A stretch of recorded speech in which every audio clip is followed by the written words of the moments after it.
من منا لم يتنمر أو يضحك على تصريحات العثماني، لكننا وقتها لم نكن نستوعب كلامه وإلى ما كان يلمح، أو بدرجة أكبر لم نكن نعرف ما يحدث في كوكب الجزائر، لكي نحمد الله على النعيم الذي نعيشه. الدولة عندها مسؤولية، تحل الروبيني هنا يتكب الماء، تشعل الضوء، دير الروبيني، دير لهذيك السارود ديال الضوء يشعل الضوء، فهمتيني؟ ويجب الدولة عليها مسؤولية تاخذ الإجراءات الضرورية باش يمكن تحافظ على هذا الأمن الطاقي، هذاك الأمن المائي. كتشوف فيديو هنا لاشانو، واش تقول؟ تقول حليب؟ واش حليب؟ خبز؟ واش خبز؟ قفة رمضان؟ خلاص مش قفة رمضان.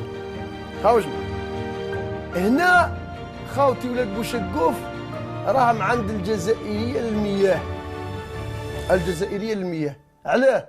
ما عندهمش الماء، قتلهم العطش. رانا في شهرين بلا ماء، رانا في شهرين بلا ماء، وما نجو هنا السيرفيس تكنيك يقول لنا اون فالي سود البروبليم تاعكم، غادي نحل لكم المشكل تاعكم، ما حلناش المشكل تاعنا. مضرينا حنا التالي فينا عندنا نخلص فاتير 2000 ل 3000 دينار، والشراء 5 ولا 6 تاع لي سيتير نضم. حنا هنا باش جينا حتى كيما نقولوا وصلوا، كيما نقولوا نضرينا بزاف، رانا نعمروا سيتينا 100 كل خطره تقطعوا لنا 15 يوم، خطره هذيك خطره علاش والله لا غبنا. غياب المياه عن حنفيات الجزائريين لساعات وأحيانا لأيام جعل الكثير من رواد مواقع التواصل الاجتماعي يتفاعلون بسخرية وتهكم بخصوص التذبذب الكبير في تزويدهم بهذه المادة الحيوية. صور كثيرة منتشرة عبر مواقع التواصل الاجتماعي لأشخاص يحملون قارورات المياه على ظهورهم، وآخرون في طوابير طويلة واصفين العاصمة بأكبر مناطق الظل في البلاد. آخرون نشروا صورا لجمع من الناس مجتمعين حول صهريج بأحد بلديات العاصمة.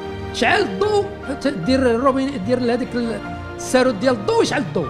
عند هذاك واحد ساعة ولا فايته ساعة واحد هكذاك، واحد 4 سوايع ملي راح تريسيتي هذه، والحوايج اللي في الدار راهم فزدوا كل. صلينا المغرب شوية راح هاولوك علينا الماء لقينا مشرب. العوايد هم طلعوا في التراس الفوق، انا هني هناك الفوق هاوش هز معايا. تريسيتي هذه درك راحت من رومبوط على فيري وروح حتى الحمله واحد.